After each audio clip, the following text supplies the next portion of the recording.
네, 오늘 여기 9절에서도 예수를 주로 시인하고 하나님, 성부 하나님이시죠. 그를 죽은 자 가운데서 살리신 것, 부활. 이 예수와 부활을 믿으면 구원을 받는다. 이렇게 우리에게 말씀하시고 계십니다. 우리가 이 말씀을 오늘 들어가면서 좀 믿음에 대한 오해 좀 몇 가지를 좀 생각을 해보면 좋겠습니다. 사람들이 이제 믿음에 대해서 대표적으로 이제 교인들, 이제 뭐 불신자 말고 교인들이 오해하는 것 중에 첫 번째가 하나가 이 믿음을 자꾸 이 내 내면으로부터 나온다라고 이렇게 착각을 합니다. 그래서 이제 이렇게 착각을 하게 되니까 또 뭘 착각하냐면 믿음을 나의 의라고 이렇게 착각을 은연중에 하는 경우가 많습니다. 믿음은 계속 저희가 앞에서도 나눴지만 믿음은 의가 아니라 의롭게 하는 게 아니라 믿음은 그 그리스도의 의가 우리에게 전달되는 통로, 즉 방편이라고 말씀드리죠. 도구입니다. 근데 이 믿음조차도 나에게서 생성이 되는 것이 아니라 하나님이 우리에게 은혜로 주시는 선물이라고 분명히 에베소서 2장에 말씀하고 있죠. 하나님의 은혜, 하나님의 선물입니다. 믿음까지도. 그렇다고 하면은 오늘 우리가 나눠야 될 구원하는 믿음에 관해서 나눌 때 우리가 올바르게 이해해야 될 믿음이 무엇인지를 우리가 좀 방향을 잡을 수 있겠습니다. 택자들, 우리 첫 번째 절에 1절에 택자들이 하나님의 선택자들이죠. 그들의 영혼을 구원에 이르게 하는 일을 가능하게 하는 것이 바로 이 하나님이 우리에게 주시는 믿음입니다. 이 믿음을 누가 주신다는 거죠? 성령의 사역이다. 성령 하나님이 우리에게 베풀어 주신 사역입니다. 이 믿음을 성령 하나님이 우리에게 통상적으로 어떻게 주신다고 하십니까? 말씀의 사역을 통해서 발생을 합니다. 그래서 우리가 하나님이 전도에 미련한 것이라고 그랬죠. 이 복음의 말씀을 전하는 걸 통해서 발생을 하고, 그리고 이 믿음이 어떻게 강화되냐면 역시 말씀과 성례, 그리고 우리가 하는 기도를 통해서 증가가 되고 강화됩니다. 그래서 오늘 저희가 오전 설교 때 우리 부활 신앙을 가지고 살아가야 되는데 이 부활을 결국에는 믿어야 되는 거잖아요. 그래서 이 믿음을 우리가 강화시키려면 이 부활에 대한 말씀을 계속 우리가 듣고 묵상을 해야 되겠죠. 그리고 이 부활 신앙을 가지고 우리가 세상의 것을 쫓지 않고 영원한 부활을 소망하면서 살아갈 수 있는 믿음을 간구를 해야 되겠죠. 그랬을 때 우리가 한 주간 삶 속에서 세상에 매몰되는 것이 아니라 하늘 소망을 가지고 살아가면서 실제 우리의 삶도 변혁이 되어지는 그런 믿음이 강화되게 되는 것입니다. 그래서 우리가 2절에 보시면 이 하나님이 주시는 믿음으로 말미암아서 그리스도인은 이 성경 말씀 안에 계시된 것은 무엇이든지 말씀 안에서 말씀하시는 하나님 자신의 권위 때문에 참된 것으로 믿습니다. 그러니까 쉽게 정리하자면 진짜 참된 믿음을 받은 그리스도인은 이 하나님 말씀을 참된 것으로 믿는다는 얘기입니다. 그러니까 믿음이 있는 사람들의 특징은 성경을 대하는 자세가 다릅니다. 근데 이 교회 안에도 요즘에 심지어 신학자들이나 목사들도 무슨 얘기를 하냐면 성경의 권위를 자꾸 내려버려요. 성경의 권위보다 자꾸 사람의 소리가 교회 안에서도 크게 일으켜지는 걸 볼 수가 있는데, 그럼 저기서 이 지점에서 좀 의문이 되는 것이 과연 저분들이 가진 믿음은 과연 구원하는 믿음인가? 이런 좀 의문을 품게 되죠. 진짜 구원하는 믿음은 성경을 보는 그 마음이 달라요. 이 하나님은 이 말씀 안에서 지금도 이 성경 말씀을 가지고 말씀하고 계시기 때문에 이 성경의 권위를 다 우리는 인정하게 되죠. 그게 구원하는 믿음을 가진 사람입니다. 그래서 이 말씀이 포함하고 있는 본문 말씀에 따라서 다르게 행동한다 이렇게 설명하죠. 명령에는 순종합니다. 하나님이 하라고 하시는 것들, 하지 말라고 하는 것들에 있어서 순종합니다. 그리고 경고에는 두려워 떱니다. 경외죠. 그리고 이 세상에서의 생명과 오는 세상, 내세에서의 생명을 위해서 하나님의 약속들을 강력히 붙잡습니다. 그러니까 오늘 이 오전 설교 본문도 그렇죠. 부활 소망 가지고 살라는 얘기 아닙니까? 깨어서 의를 행하고 죄를 짓지 말라. 이랬을 때 구원 얻는 믿음을 가진 사람들은 이 약속을 어떻게 합니까? 받아들이죠. 그래서 우리가 아까도 말씀을 교제하면서 나눴지만 깨어서 영적으로 깨고 의를 행하고 죄를 짓지 말라 했을 때 이 택함 받은 사람들은, 그 믿음을 가진 사람들은 어떤 마음을 갖습니까? 아, 내가 영적으로 깨야겠구나. 이게 성령이 믿음을 주신 사람들의 특징이 그래요. 그런데 믿음이 없는 사람들의 특징은 이런 말씀 앞에서도 어떻게 합니까? 그냥 꾸벅꾸벅 조는 거예요. 그리고 뭐 목사님 말씀하신가 보다. 사람들 특징이 그래요. 그러나 이 구원 얻는 믿음이 있는 사람은 이 하나님 말씀을 붙잡습니다. 그리고 그리스도만 의지하게 되죠.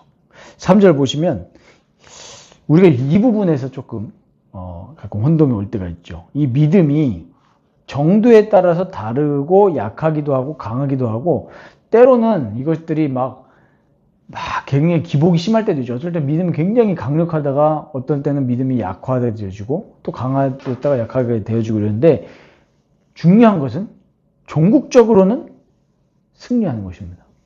왜냐하면 믿음의 주체는 나에게 있지 않고 믿음을 주시는 그리스도께 있기 때문입니다. 그래서 우리는 항상 그리스도를 의지해야 되고, 아까도 말씀드렸지만 신앙생활을 자꾸 내 힘으로 하려고 하다 보면 종교생활이 돼요. 아까 제가 마이틀 호튼 이 교수님 이야기도 말씀드렸는데, 그게 왜 중요한 좀 시사점이 있냐면, 우린 자꾸 내가 뭐랄까요? 점검하는 건 중요하고 회개하는 건 중요합니다. 내가 너무 말씀 읽는 생활을 좀 너무 게을리하는구나. 이거를 점검하는 것 자체는 괜찮아요. 그런데 이게 내 또 신앙의 척도가 돼서 내가 성경 안 읽으니까 나 큰일 났어. 이렇게만 끝나면 안 되는 거죠. 그렇기 때문에 내가 말씀 읽는 생활을 온전히 할 수 있도록 그리스도께 나아가야 되는 거예요. 예수님, 내가 정말로 예수님의 말씀, 따뜻한 음성을 듣고 주님과 교제하면서 살기를 원합니다. 내가 비록 하나님 말씀을 즐기는 것보다 유튜브 쇼츠 보는 시간이 더 많고 SNS 시간이 많지만, 이런 나를 위해서 그리스도께서 지금 뭐 하고 계십니까? 중보 사역을 하고 계시잖아요. 이렇게까지 연결돼야 그게 진짜 믿음인 거죠. 그리스도를 의지하고. 내가 비록 이렇지만, 그러니까 복음에는 그 율법을 통해서 우리를 드러내는 효과가 분명히 있습니다. 이렇게 두려워 떨게 하고 하지 말게 하고 하라는 거 있지만, 궁극적으로는 아까 말씀드리지만 이 2절 마지막에 되어 있죠. 칭의와 성화와 영원한 생명을 위해 오직 그리스도만을 영접하고 받아들이고 의지하는 것. 이게 구원적 믿음입니다. 자꾸 그리스도께로 가지 않고 그냥 내가 이렇게 죄를 지었습니다. 주여. 여기서만 끝내면은 아니라는 거죠. 아니면 또 내가 이렇게 성경을 잘 읽고 있습니다. 이것도 아니라는 거죠. 내가 이렇게 전도 많이 하고 있습니다. 이것도 아니고, 결국적으로는 그리스도. 그래서 우리 믿음의 저자이시오 완성자이신 그리스도를 통해 완전한 확신을 성취하기까지 이 믿음은 여러 방법을 통해서 자라갑니다.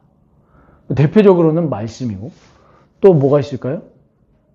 설교, 그리고 성도 간의 교제, 그리고 아까도 제가 이렇게 교제하면서도 말씀드렸지만, 우리 북한의 그 그리스도인들 보았을 때 그런 여러 가지 환난과 핍박을 통해서도 믿음을 자라나가게 하시는 거죠. 어려움을 통해서도 자라나가게 하시고, 어떨 때는 기쁨을 통해서 감사하게 하시고 자라나가게 하시고. 그러니까 이게 전인격적이고, 그렇기 때문에 우리가 진짜 이 구원 얻는 믿음은 신비 그 자체입니다. 아까도 우리 장로님 말씀하시지만 이거 부활이 어떻게 믿어집니까? 하나님이 성령을 통해서 부활을 믿는 믿음을 주십니다. 근데 불신자들도 신기하게도 이 조금의 그거는 있어요. 그림자가 있기 때문에, 아니 천국과 지옥 그렇게 없다는 사람들이 지옥 갔어 이러면 또 기분 나빠합니다. 지옥 없다며. 지옥 갔는데 왜? 그러니까 이게 사람들 마음속에는 이 타락해서 하나님의 형상이 어두워졌지만 그 그림자가 있기 때문에 본성적으로 내세해야 되는 것을 생각을 한단 말이에요. 그렇기 때문에 정말 우리가 그리스도에 대한 믿음을 가지고 정말 그냥 그림자로서 일부분만 하는 것이 아니라 정말 더 할 수 있도록. 왜 우리 소설이라든지 드라마라든지 이런 거 보면은, 영화는 한 편에 끝나니까 그런데 소설이나 드라마나 이렇게 연재가 계속되는 것들은 항상 언제 끝납니까? 그 이 재밌어지려고 할 때 결정적일 때 끝나가지고 막 이제 현기증 나게 하잖아요. 막 뭐 빨리 다음 왜 월화 드라마 이런 거 보면 화요일에 딱 끝나는데 꼭 끝날 때 보면은 결정적인 순간에 딱 끝나서 다음 주 월요일이 너무 길이 언제 오나. 저도 요즘에 드라마를 거의 못 보는데 옛날에 이제 저희 부모님하고 옛날에 이렇게 어렸을 때 드라마 보면은 옛날에 재밌었던 막 드라마들 있잖아요. 지금 별로 생각도 안 나는데 옛날에 저희 뭐 부모님하고 제일 재밌게 드라마 했던 우리 뭐 대하 드라마라고 하죠. 보통 주말에 많이 했죠. 토, 일 이렇게 해가지고 뭐 왕건 이런 거 보면은 항상 끝날 때 막 전쟁이 나기 직전이라든지 아니면 인물 간의 갈등이 막 일어나거나 그럼 그 다음날이 너무 기다려지는데 한 주간이 길죠. 막 학교 끝나고 오면서도 오늘 수요일이다. 언제 일요일이 오나 이러면서. 근데 우리가 아주 이 땅에서 일부분만 이 그리스도의 아름다움과 하나님의 영광을 보며 살아가는데 그거에 대한 갈망이 다음 주 드라마 시작되는 것보다 적단 말이에요. 내가 하나님 말씀 읽고 그래 정말 하나님의 계획이 이렇게 너무나 아름답다 하고 성경을 덮고 나서 그 다음에 없어요. 그거에 대한 갈망이 없으니까 성령님도 이제 감추시는 것 같은 느낌이 들거든요. 그러니까 우리 교회뿐만 아니라 우리 한국교회 전체가 정말 회개하고 하나님의 얼굴을 더 우리에게 보여주시도록 그리스도의 비밀과 이 하나님의 영광이 우리가 그 어떤 것보다도 비교할 수 없을 정도로 찬란한데 그것을 내가 더 보고 내가 내 통장의 계좌에 있는 액수가 늘어나는 것보다 주식이 오르는 것보다 내가 가지고 있는 자산의 가치가 올라가는 그 기쁨보다 물론 그런 기쁨은 무시하는 건 아닙니다. 있는데 그것보다 더 비교할 수 없는 하나님의 영광을 보는 거에 내가 더 줄일 수 있도록. 그렇죠. 예수님이 산상수훈에서 최고의 설교 아닙니까? 뭐라고 하셨습니까? 의에 줄이고 목마른 자는 복이 있다. 천국이 그들의 것이다. 이렇게 말씀하시잖아요. 그러니까 우리가 이 구원 얻는 믿음이 우리에게 더 강화가 될 수 있도록 굶주리시기 바랍니다. 이 세상에서도 성공한 사람들을 보면 늘 무슨 정신이에요? 헝그리 정신 아닙니까? 우리 서울특별시 명예시민인 우리 희동구 감독님께서 우리나라 16강 갔을 때 뭐라 했습니까? 다들 이제 16강 가가지고 끝났어. 이제 목표 이뤘다 했을 때 I'm still hungry 했잖아요. 줄이고 목마르니까 4강까지 가잖아요. 우리 뭐 대부분 우리 야구 좋아하시는 분들이 다 계시지만 언제 팬들이 선수를 욕합니까? 지는 건 괜찮아요. 근데 대부분 언제 욕합니까? 땅볼을 쳤어요. 땅볼을 쳤는데 1루까지 걸어가요.